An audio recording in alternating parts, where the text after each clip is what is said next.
Liquid gold, beekeeping and homesteading. Honey so valuable, I call it gold. So today this video is going to be about how I got into beekeeping and why I think it's an awesome occupation. So I moved back to West Point in the summer of 2020, and it was during COVID, and my dad was progressing into Parkinson's, and his other bee partner was, his MS was getting worse. And so I kind of just, I say accidentally, started to take over their bee yards, and was able to do the work and tolerate the stings and the heat, etc.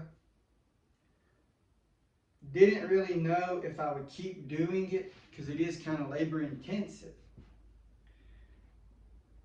And here's the thing about honey.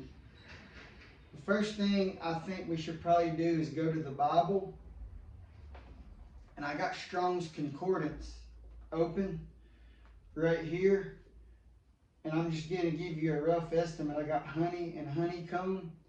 And there's 30 or 40 verses in the Bible referencing honey. And so I just picked 3 or 4 of these that I'm going to read to you. And the first one is Exodus chapter 3, verse 8. So I have come down to deliver them out of the hand of the Egyptians, and to bring them up from that land to a good and large land, to a land flowing with milk and honey. And in Exodus, it references Exodus and Deuteronomy and Numbers. It references land flowing with milk and honey, 10 or so times.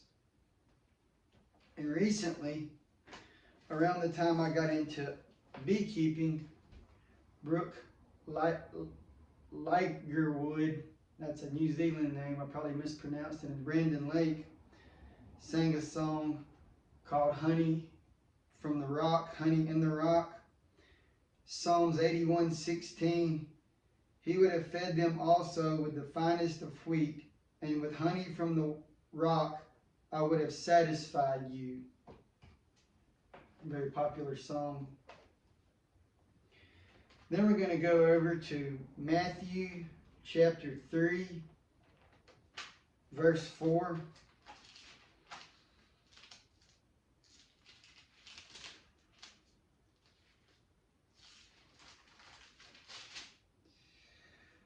This is talking about John the Baptist.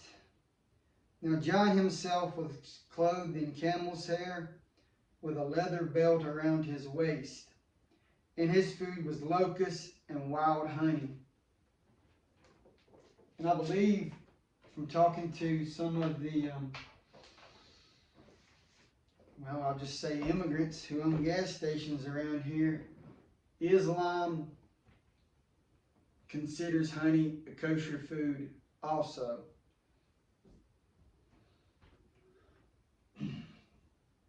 So another reason why I like beekeeping is I'm into studying and supporting regenerative farming. I wouldn't say, you probably couldn't classify myself as doing that, even though I would love to. And so I'm in the community of regenerative farming. And one thing about that is you either try to eliminate chemicals or cut back on the chemicals. So beekeeping is going to make you do that. If you got bees in your yard or bees in your pasture, for one, you want your honey to be good, so you're not going to want to be, you're going to be conscious. I spray 0 Roundup, but you should be conscious of how much Roundup you spray, conscious of how healthy your yard is, for lack of a better word.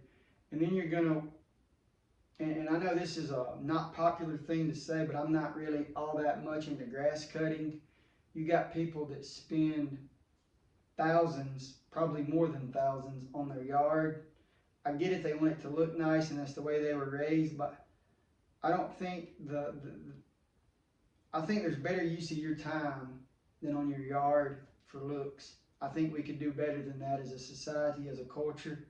So beekeeping will get you away from that because you want the flowers to bloom for your honey production. Also, it's going to, go hand in hand with your garden. Probably getting a little out of control there, not wanting to make this a long video, but your chemicals was a big thing that got me into it. And also your energy field, because there's a debate about 5G and beekeeping, and then you could almost say chemtrails, will I ever stop? And I've mentioned chemtrails and 5Gs in other videos, but I would say that beekeepers are aware, at least the 5G, and I don't think it's really good for the honeybees. Close that up. Another thing, when I got into honeybees, of course I knew about honey. And in the Bible verses, I knew honey was in the Bible. And I had started using it with my green tea a decade or so ago. But I think I knew about honeycomb. I'm pretty sure I knew about honeycomb because that's a common. But I didn't realize how many different things you can make with honey. I've made mead, I've made honeycomb, I've made honey. You got honey infusions, and you can use honey as a ferment if you know what you're doing, supposedly. Or you can use honey to speed up the ferment. I say you can use it as a ferment. You got to really know what you're doing. And I discovered different flavors of honey, and I'm not the best I'm not good at marketing, so I didn't think my honey would sell. But honey is one of those products you don't have to be good at. But I was trying to make some mead the way they used to, like back in primitive times. And in the online community, they call that a skunk mead or a wild mead. It means you're not using a yeast from a warehouse. You're trying to make your own ferment.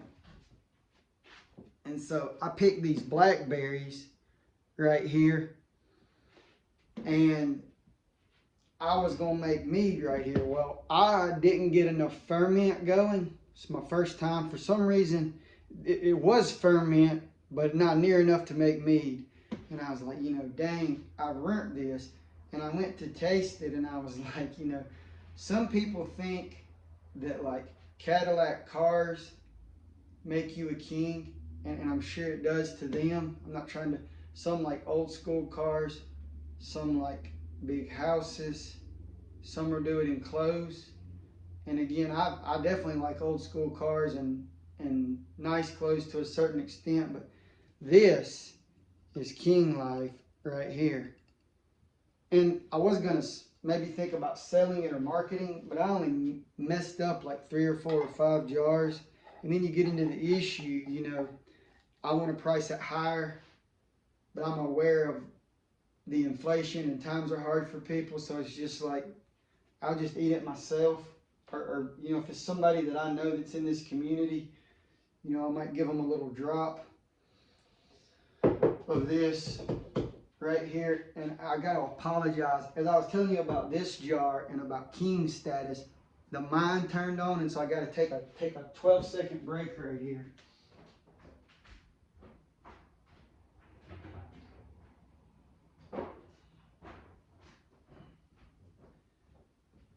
And so I didn't really know. This right here is crystallized clover honey. And like, it's mostly crystallized. And so when you taste that right there, and I guess the ultimate, I mean, if you're from Mississippi and you're blue collar, you're similar to me. You put this on your steak, you put this in your coffee. I'm getting too close to the camera. I guess I got a little excited. This right here is where it's at. And the mead that I made was pretty good, but it's almost like it never ends. You can then, if you had a bigger bee operation, you could think about selling bees. You could think about shipping bees to, apple or almond orchards. I've heard that even there's people who rent their bees to farmers here in Mississippi. I don't know if that happens in my area, but I've heard close to my area that happens. And so I just wanted to tell y'all about that. I'm going to take a little bit of a risk right here. This is another book right here. I think I've mentioned them before, Weston A. Price Foundation. I want to really plug them. If you get into beekeeping and regenerative farming and gardening, you might join Weston A. Price Foundation. And they're into everything that I mentioned: vaccines, 5G, children's health. It's an all-in-one kind of mixing messages on my video, but it's an all-in-one deal there. I like to see this grow in Mississippi. Wise traditions. And I want y'all to have a good day, a blessed day, but there's two more things I want to mention. Tom Petty had a song called "It's Good to Be King," and lost my train of thought right here. I think they're pumping the 5G into my brain. Oh yeah, our founding fathers, took a lot of classes on the Constitution, and our founding fathers said, you know, it's good to be king. It's every man should be a king. And so I'm not trying to say that I'm a king and you aren't, but like, I feel like I'm king of my honey. Maybe you're king of your old vehicle. Maybe you have whatever craft or trade, but it's good to be king. You know, it's good to be sovereign, especially if you're in order and you're responsible. That's it.